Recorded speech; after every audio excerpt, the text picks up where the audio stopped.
আজ সারাটা দিন কেমন একটা বেশ চ্যাপচেপে চ্যাপচেপে যাচ্ছে। এখন তোমরা হয়তো ভাবছো যে এই কথাটাই কেন বলছি। আরে আজকে সকাল থেকেই বৃষ্টি হচ্ছে। দেখো, সারা বাড়িটা একদম মনে হচ্ছে বন্যা ভেসে গেছে।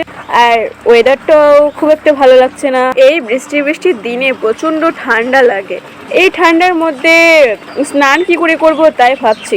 এদিকে আবার জামাও নেই ঘরে, সব জামা কাপড়ই ভেজা।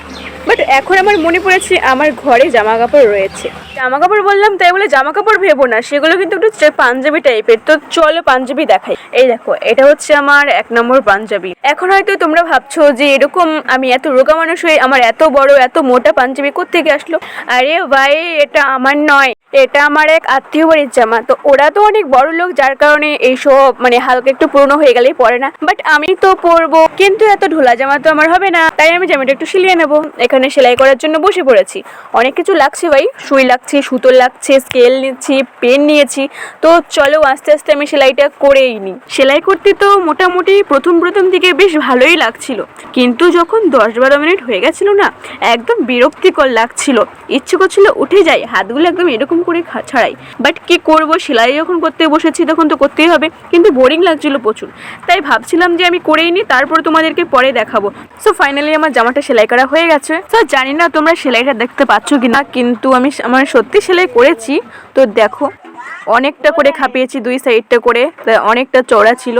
হালকা হালকা বোঝা যাচ্ছে, বাট তোমরা বুঝতে পারছো কিনা না জানি না। আরে বুঝতে তো না পারারই কথা, এই যে অবস্থা আমার ক্যামেরার কোয়ালিটির, তো বুঝতে পারবা কি করে।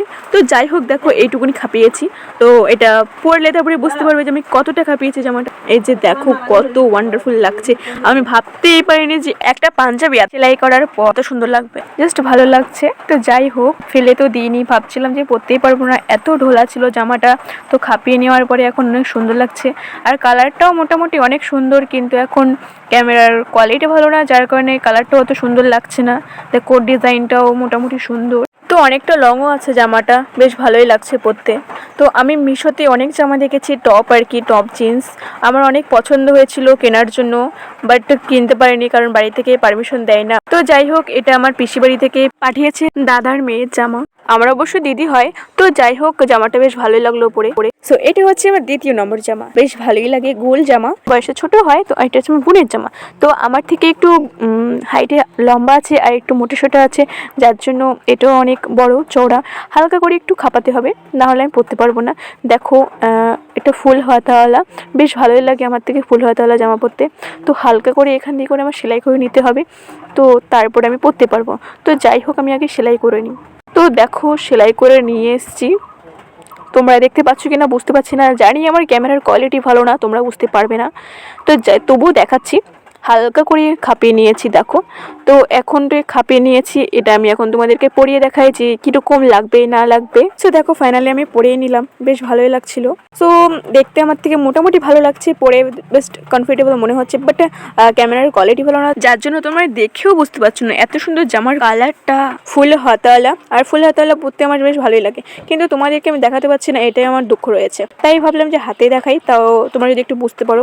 দেখো, জামার কালারটা এত দারুণ লাগে, বাট দূর থেকে ক্যামেরা করলে না ভালো লাগে না, বিরক্তিকর লাগে। ভাবছিলাম একটু দেখতে বেশি ভালো লাগবে, বাট এখানে দেখ কীরকম কীরকম লাগছে, বাট বেটো বেটো লাগছে। না ভালো লাগছে না, এমনিতেই বেটো, আরও বেশি বেটো লাগছে। না আর দেখানো যাবে না। সো দেখো, আজকের জন্য ভিডিও আমি এখানেই শেষ করছি। কীরকম লাগছে অবশ্যই কমেন্ট করে জানিও। দুটো জামার দুটো লাইক তো করো। না দুটো না, একটাই লাইক করো, এটাই আমার অনেক। আর একটা সাবস্ক্রাইব করে দিও প্লিজ।